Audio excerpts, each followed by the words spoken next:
Bismillahirrahmanirrahim. Assalamualaikum warahmatullahi wabarakatuh. Perkenalkan, saya Fatih Abi Arfat, mahasiswa dari Universitas Islam Negeri Sunan Kalijaga, Yogyakarta, program studi Informatika. Video ini saya buat untuk memenuhi tugas ujian akhir semester Matkul Ulumul Hadis. Dan pada pembahasan kali ini, saya akan membawakan tema yang berjudul pengenalan hadis maudhu atau juga dikenal sebagai hadis palsu. Sebelum kita masuk ke pembahasan utama, maka kita perlu mengenal apa itu hadis.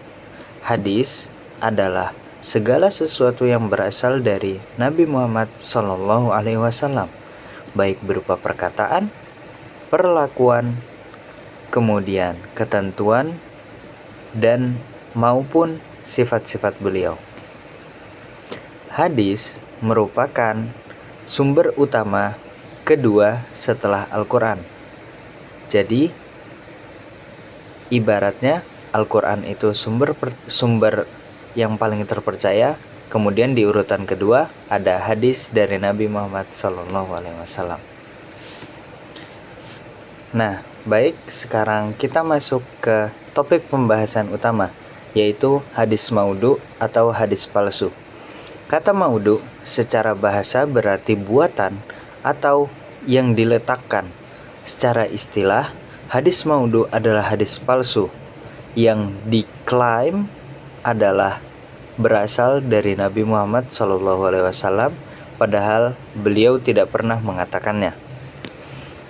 Hadis ini dibuat oleh manusia dengan berbagai motif, dan yang paling parah adalah disebarkan seolah-olah itu adalah sabda dari beliau, yaitu Nabi Muhammad SAW, padahal beliau sendiri tidak pernah mengatakannya.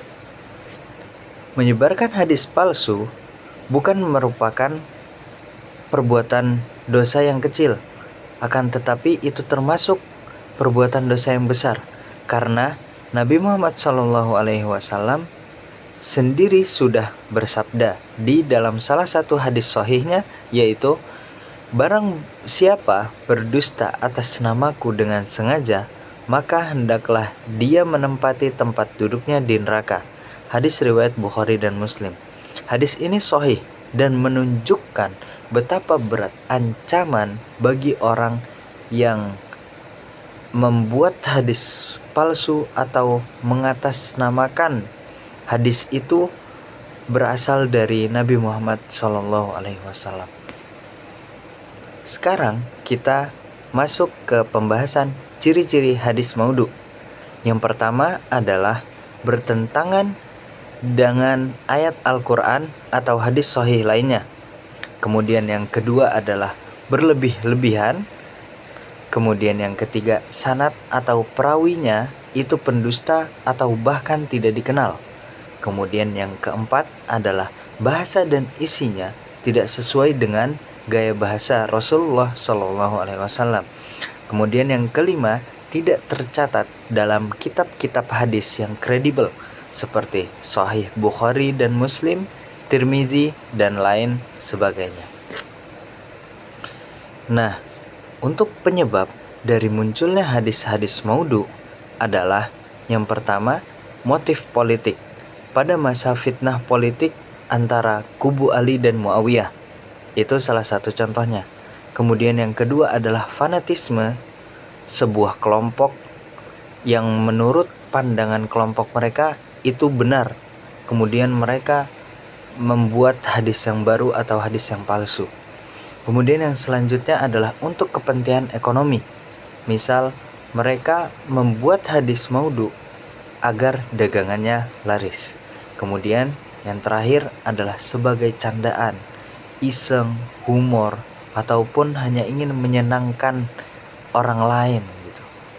Nah, pada ulama seperti Imam Ibnul Jauzi bahkan menulis kitab khusus untuk hadis-hadis maudhu, yaitu nama kitabnya Hadis Al-Mawdu'at, Kitab Al-Mawdu'at. Di zaman sekarang ini, kita sangat rawan, apalagi di media sosial seperti WhatsApp, Instagram, ataupun TikTok, ataupun dari YouTube.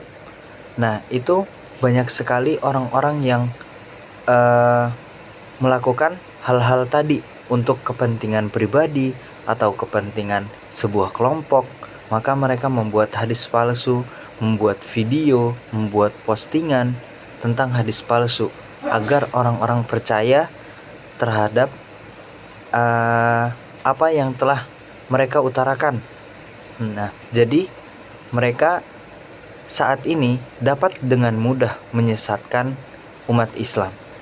Jadi ada pentingnya kita untuk meneliti terlebih dahulu hadis ini berasal dari mana, siapa periwayatnya. Kemudian kita juga perlu melakukan cross check terhadap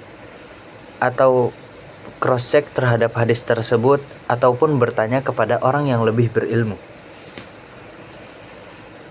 Kesimpulannya adalah hadis maudhu merupakan bahaya yang tersembunyi dalam agama kita, yaitu agama Islam, karena mereka bisa saja membuat sesuatu yang mengharuskan atau mungkin malah mewajibkan suatu amalan, padahal itu bukan berasal dari Nabi Muhammad SAW. Tugas kita sebagai umat Islam, selain untuk menuntut ilmu tentang hadis, menghafalnya atau menyetorkannya, kemudian menjaganya, selain dari itu, maka kita juga harus tabayun.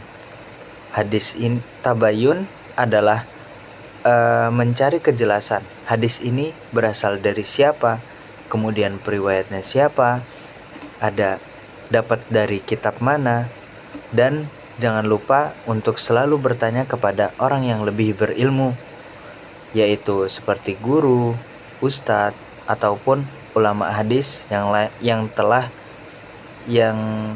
masih hidup ataupun yang telah meninggal, yaitu dari kitab-kitab yang telah mereka buat.